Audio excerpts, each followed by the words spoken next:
नमस्ते। आज हम पढ़ने वाले हैं मौलिक अधिकार। मौलिक अधिकार जो है वो अमेरिका के संविधान से लिया गया है और भाग 3 में है। भाग 3 को कैसे याद करेंगे? अ, अमेरिका जो है उसको इंग्लिश में क्या कहते हैं? शॉर्ट फॉर्म में यूएसए। यूएसए में 3 अक्षर होते हैं, तो 3 से याद करो। भाग 3 मौलिक अधिकार भाग 3 में है। अनुच्छेद 12 से 35 तक है। मौलिक अधिकार को पढ़ने से पहले हमें ये पता होना चाहिए कि मौलिक मौलिक अधिकार होता क्या है। संविधान द्वारा नागरिकों को 7 मौलिक अधिकार प्रदान किए गए थे। वर्तमान में 6 मौलिक अधिकार हैं। 7वां जो था मौलिक अधिकार वो था संपत्ति का अधिकार। संपत्ति के अधिकार को 44वें संविधान संशोधन अधिनियम 1978 के द्वारा समाप्त कर दिया गया था। क्यों समाप्त कर दिया था? क्यों समाप्त कर दिया गया था? इसलिए समाप्त कर दिया गया था क्योंकि जो संपत्ति का अधिकार है, संपत्ति का अधिकार जैसे कि किसी नागरिक के पास कोई ज़मीन है, वो रोड के किनारे है। अब सरकार वहाँ पर सड़क बनवाना चाह रही है। जिसका है वो ज़मीन वो नहीं हटा रहा कि हम यहाँ पर सड़क बनने नहीं देंगे। तब अगर वो चाहे तो बने, वो चाहे तो नहीं बनेगा। तो इसलिए सरकार ने संपत्ति के अधिकार को समाप्त कर दिया। अब इसको कानूनी अधिकार बना दिया गया और आर्टिकल 300 ए में जोड़ दिया गया है। मौलिक अधिकार भाग 3 में है। भाग 3 को याद करें, यूएसए 3 है, 1 2 3 अक्षर है यूएसए, तो 3 से याद करो भाग 3। भाग 3 यूएसए से लिया गया। कहाँ से लिया गया है? यूएसए से लिया गया। यूएसए 3 अक्षर है, यूएसए 3 भाग 3। तो मौलिक अधिकार भाग कितने में? 3 में। कहाँ से लिया गया? यूएसए से, यानी कि अमेरिका से लिया गया है। मूल संविधान में मूल संविधान में 7 मौलिक अधिकार थे। वर्तमान में 6 हैं। जो 7वां था वो बताया हमने अभी। 44वें संविधान संशोधन अधिनियम 1978 के द्वारा हटा दिया गया है। अब सातों 6 मौलिक अधिकार कौन कौन से हैं, आइए देखते हैं। मौलिक अधिकार 1 समानता का अधिकार 14 से 18 तक है। दूसरा स्वतंत्रता का अधिकार 19 से 22 तक है। तीसरा शोषण के विरुद्ध अधिकार 23 से 24 तक है। 4 धार्मिक स्वतंत्रता का अधिकार 25 से 28 तक है। 5वां संस्कृति एवं शिक्षा का अधिकार 29 से 30 तक है। 6वां संवैधानिक उपचारों का अधिकार 32 में है। तो ये हमारे 6 मौलिक अधिकार हैं। 7वां तो हट ही गया। 44वें संविधान संशोधन अधिनियम 1978 के द्वारा संपत्ति का अधिकार हटा दिया गया है। अब इन 6 के बारे में हम डिटेल से पढ़ेंगे। समानता के अधिकार में क्या है? स्वतंत्रता के अधिकार में क्या क्या है, इन सभी के बारे में डिटेल से पढ़ेंगे। समानता का अधिकार 14 से 18 तक है। आर्टिकल 14 में लिखा है कि विधि के समक्ष समानता। आर्टिकल 15 में लिखा है धर्म, जात, लिंग, जन्मस्थान आदि के नाम पर किसी से भेदभाव नहीं किया जाएगा। आर्टिकल 16 में लिखा है लोक नियोजन में सभी को समान अवसर दिया जाएगा। और अनुच्छेद 17 में लिखा है अस्पृश्यता का अंत, यानी कि छुआछूत का अंत। आर्टिकल 18 में लिखा है उपाधियों का अंत। आप किसी भी उपाधि को धारण नहीं कर सकते, अर्थात आप किसी भी उपाधि को धारण नहीं कर सकते। यदि आप किसी उपाधि को धारण करेंगे तो वो कानूनन अपराध होगा। आइए देखते हैं। समानता का अधिकार आर्टिकल 14 में, अनुच्छेद 14 में विधि के समक्ष समानता, यानी कि कानून के समक्ष सभी समान हैं।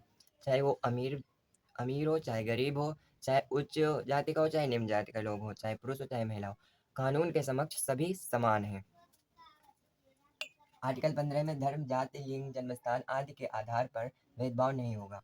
आर्टिकल 16 में लोक नियोजन के अवसरों में सभी को समानता है, यानी कि जो सरकारी नौकरी है उसमें सभी को समान रूप से अवसर दिया जाएगा। ऐसा नहीं है कि वो उच्च जात के, वो अमीर हो, गरीब हो, उनको अधिक अवसर दिया जाए, जिनको नहीं दिया जाएगा।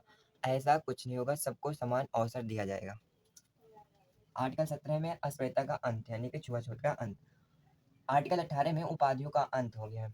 जैसे कि डॉक्टर लोगों के, जैसे कोई व्यक्ति है वो डॉक्टर बन गया, उसके नाम के आगे डॉक्टर लगती है, ये एक उपाधि है, ये मान्य है। लेकिन जो प्राचीन काल में राजा महाराजाओं को मिलती थी उपाधि, जैसे विक्रमादित्य की उपाधि, ये सब जो गाजी की उपाधि एक बार धारण किया था, जो जो ये सब उपाधियाँ थी, उन सभी को अब नष्ट कर दिया गया आर्टिकल 18 के तहत। अब कोई भी व्यक्ति कोई भी उपाधि धारण नहीं कर सकता।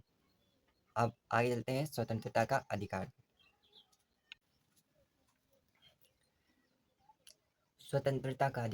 स्वतंत्रता का अधिकार आर्टिकल 19 ए से लेकर 22 तक है। आर्टिकल 19 ए, अनुच्छेद 19 ए में प्रेस की स्वतंत्रता मतलब बोलने की स्वतंत्रता। आर्टिकल 19A में बोलने की स्वतंत्रता है। और आर्टिकल 19B निशस्त्र सम्मेलन करने की स्वतंत्रता। अब आप इसको ऐसे याद करें कि आर्टिकल 19B, बी मतलब बिना, बिना हथियार के सम्मेलन करना, आर्टिकल 19B में लिखा है। संघ कम्युनिटी, सी मतलब कम्युनिटी, संघ बनाने की स्वतंत्रता, आर्टिकल 19C में संघ बनाने की स्वतंत्रता। आर्टिकल 19D में देश में कहीं भी घूमने की स्वतंत्रता। आपको आर्टिकल 19D यह स्वतंत्रता देता है कि आप देश में कहीं भी घूम सकते हैं। डी फॉर देश, ऐसे करें, डी फॉर देश, तो देश में कहीं भी घूमने की स्वतंत्रता आर्टिकल 19D में है। आर्टिकल 19E में देश में कहीं भी बसने की स्वतंत्रता है। आर्टिकल 19G में व्यापार करने की स्वतंत्रता। आर्टिकल 20 में दोहरे दंड से संरक्षण। आर्टिकल 21 में प्राण एवं दैहिक स्वतंत्रता, मतलब कि आर्टिकल 21 में लिखा है कि प्राण एवं दैहिक स्वतंत्रता, मतलब आप न किसी की हत्या कर सकते हैं और ना ही अपनी आत्महत्या कर सकते हैं। यदि ऐसा करेंगे तो आपको कानूनन अपराधी माना जाएगा। यदि ऐसा कोई करता है तो उसे दंडित किया जाएगा। आर्टिकल 21A शिक्षा का अधिकार। आर्टिकल 21A जो है वो शिक्षा का अधिकार, ये 86वें संविधान संशोधन अधिनियम 2002 के द्वारा इसको जोड़ा गया था, शिक्षा का अधिकार। आर्टिकल 21A, अनुच्छेद 21A में शिक्षा का अधिकार है। और अनुच्छेद आप फिर से देखेंगे, देखो कैसे, article 19A, A for press की स्वतंत्रता, मतलब आर्टिकल 19A में प्रेस की स्वतंत्रता। आर्टिकल 19B में बिना हथियार के सम्मेलन करना। आर्टिकल 19C में कम्युनिटी बनाने की स्वतंत्रता, मतलब आप संघ बना सकते हैं। सी में संघ बना सकते हैं। और डी में ऐसा याद करेंगे, सी में संघ बनाएंगे, उसके बाद डी में संघ बनाकर घूमेंगे। डी में कहीं भी घूमने की स्वतंत्रता, देश में कहीं भी घूमने की स्वतंत्रता, डी। उसके बाद एफ, अब घूम गए, अब थक गए हैं, आप कहीं रुकेंगे, तो आर्टिकल 19E में कहीं भी बसने की स्वतंत्रता। आर्टिकल 19E में लिखा है कहीं भी आप बस सकते हैं। आर्टिकल 19G में आप बसेंगे तो आपको व्यापार करना पड़ेगा। रहोगे तो खाने पीने के लिए कुछ पैसा भी होना चाहिए, तो इसलिए आप 19G में कहीं भी कोई भी व्यापार करने की स्वतंत्रता। अब ऐसा नहीं होगा कि आप अफीम गांजा का व्यापार करें, तो ऐसा नहीं होगा। आर्टिकल 19G कहता है कि जो व्यापार है वो आप कहीं भी कोई भी व्यापार कर सकते हैं।